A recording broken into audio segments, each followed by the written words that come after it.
So, just like the title of this video says, I quit my job and I honestly don't regret it at all.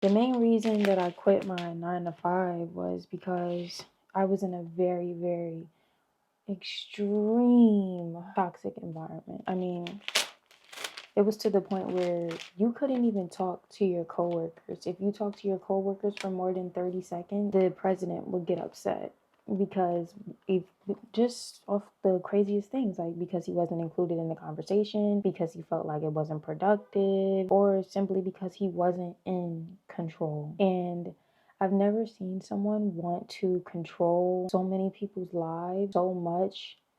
It was literally like having a slave master. That was a lot to deal with for a year and a half. I know in this economy, reading a title that says I quit my 9 to 5 sounds very, very crazy, very, very drastic.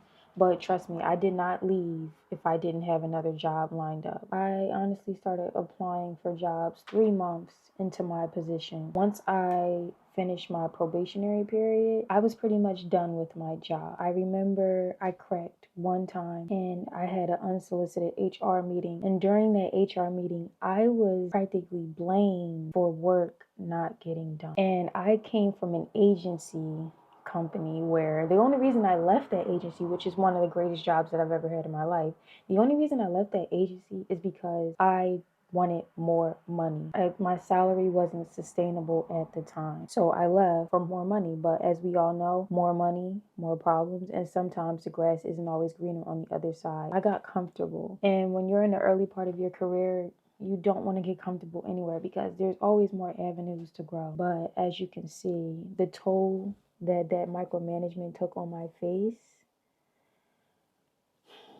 it really almost broke me. It truly did. Projects weren't getting done, and I was wondering how projects weren't getting done when all my stuff was always completed. I actually used to finish my work almost, they would give us 2 to 3 weeks worth of work, and I would finish my work within 4 days because I was just so used to an agency company. I mean, I was working on 15. I went from going from a company where I work on 15 plus things a day to going to a company where I work on 1 or 2 projects because they're in the slow development stage. So that was a huge drastic change for me. I remember in the HR meeting, he pulled out a quote that he printed off of LinkedIn, and it was Obama saying, "Just get the work done."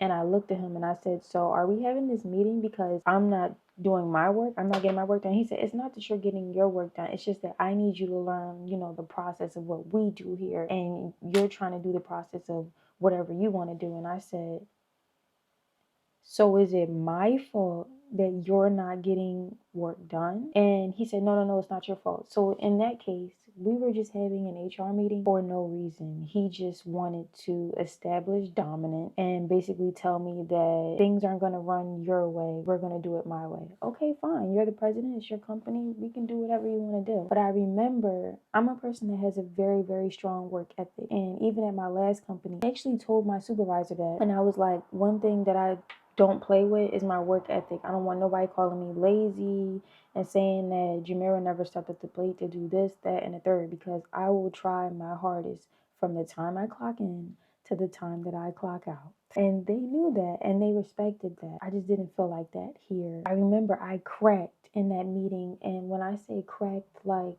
my face was so red, and I was tearing up because I'm like, there's no way someone just confronted me and I didn't do anything wrong. But I have to understand that that's just a part of life, and people are always gonna say something without a cause. At that point, the switch went off in my mind where it was, it's time for me to get out of here. And I remember from that day forward, every single task that I did, I was hounding him. Like, I had a Word document with every single project that I did during my probationary period, and I did 73 things in, I want to say, 3 months. And I didn't even have to present it because he was like, okay, we're going to have a meeting to determine if Jamera is going to be a full-time employee or not. And I knew I was going to be a full-time employee because I remember overhearing, and you know, this is not me just like trying to eavesdrop on gossip. I'm just literally just trying to tell you my testimony of what made me reach this point and how you can deal with micromanagement. But I overheard someone saying that someone wasn't going to get fired because the president didn't want to pay workers' comp.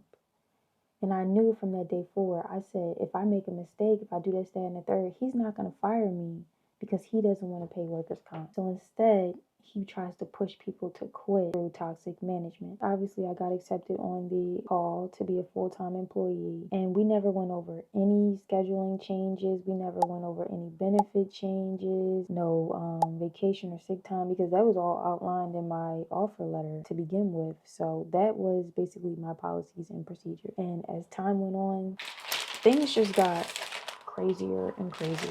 Mind you, this was supposed to be a hybrid position. They asked me if I worked hybrid during the week, and I would tell you the only time I was allowed to work hybrid is when I told him that I was going to do something for my religious belief. That was it. And yes, I didn't lie, it would be for my religious belief. It was just the fact that this is supposed to be a hybrid position. I'm not supposed to be in right now. And I remember he said, we're not going to make this a regular thing, because I was coming in during the summer because it's beautiful outside, it's nice. I said, I'll come in during the summer, but when the winter time comes, I would like to be hybrid. And he said, okay.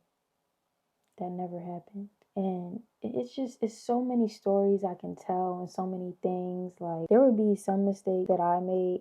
Obviously, I'm not perfect. And it was like anything I did, it was always wrong, incorrect. Are you even a graphic designer? Are you sure you're a graphic designer? Are you sure this company is right for you? Are you sure this? Are you sure that? And I would laugh because I'm like, he cannot even hear the way that he's talking to people. And I would hear him talk trash about clients that we had and other employees, people in the building. And I remember one day he was talking to me. He asked me what kind of music I listened to, and I didn't want to tell him what kind of music I listened to because at this point I was fed up. I didn't want to talk to him. I just wanted to be strictly work. And he asked me if I knew who J. Cole was, and I said, yes, I know who J. Cole is. He's a popular rapper within my generation. And he said, well, do you know people who listen to J. Cole? And I said, yes, I know people who listen to J. Cole. And he was like, oh, how do you know them? And I'm like, at this point, he had already asked me questions religiously, like what I listen to and all that other stuff.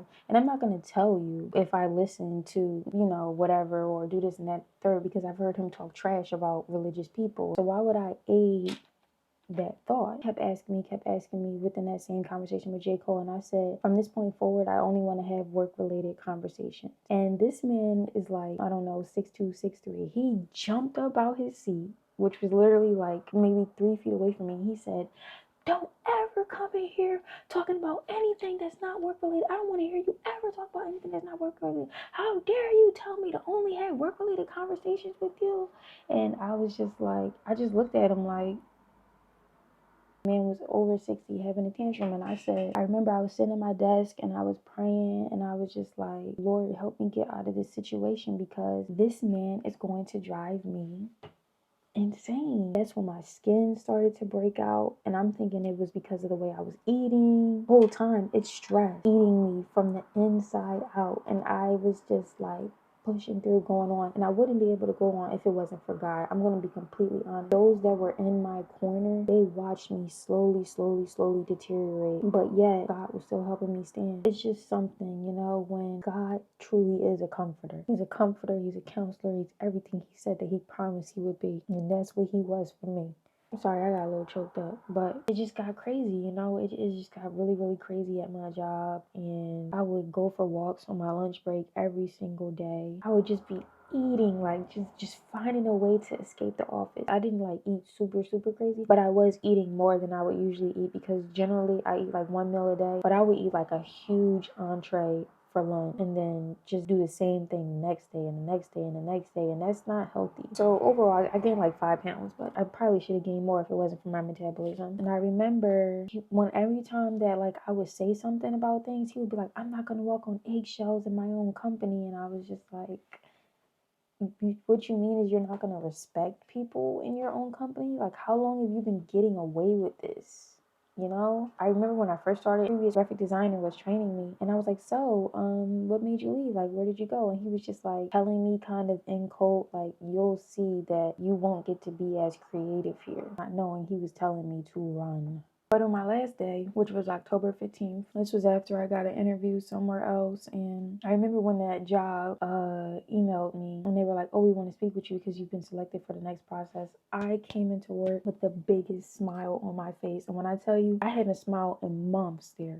I come in, I'm smiling, and he calls me. He's like, Jamira. And I came up like just cheesing, like so happy because I said, finally, like, God is blessing me to get out of this opportunity. And he said, what are you smiling for? And I was like, I'm just very happy today. Like, I'm extremely happy today. And I remember his nephew-in-law started laughing because that was an absurd question to ask. I've never heard someone get angry because there's someone smiling and in a good mood. And then everyone else in the office was just like staring and looking at me. And I helped him whatever he needed help with. And he said, well, I'm glad you're having a good day because I'm not. Because work needs to get done and we're behind. I said, okay.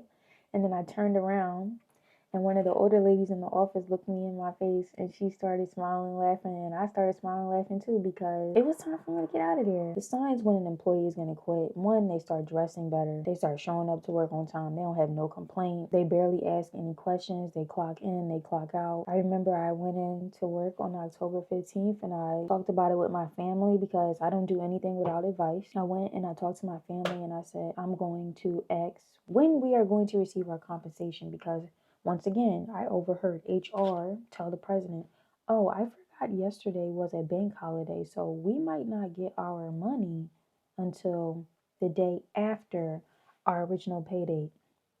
That's unprofessional, especially if you've been with this company over 20 years. You don't play with someone's livelihood at all because if this was Walmart, if this was BJ's, if this was McDonald's, one thing about McDonald's, they're going to pay their employees on time. They're going to respect their workplace policies. Why? Because they don't want that lawsuit. And you start to think that people who feel like they're entitled and better than this company and better than that company would feel that way, but unfortunately, they wouldn't. When I was watching a vlog of someone that goes to the church that I attend, he said, just because something is common, that doesn't make it all right. And I was like, that's so true because workplace bullying is so common here that it has become all right to, disrespect and talk to people like this. So I came in and I asked her, I said, when will we receive our compensation? And she said, oh, I forgot that Monday was a bank holiday, so you should receive everything on the 16th. And I said, okay. I went to my computer, I printed out my resignation letter, and I handed it to her, and I walked out. And it felt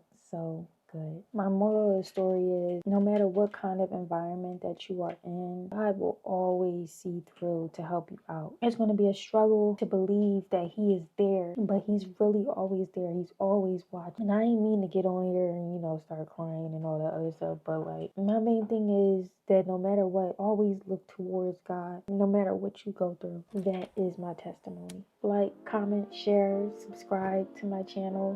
I put out new videos every single week, sometimes every week and a half, and I'll see you guys later. Bye.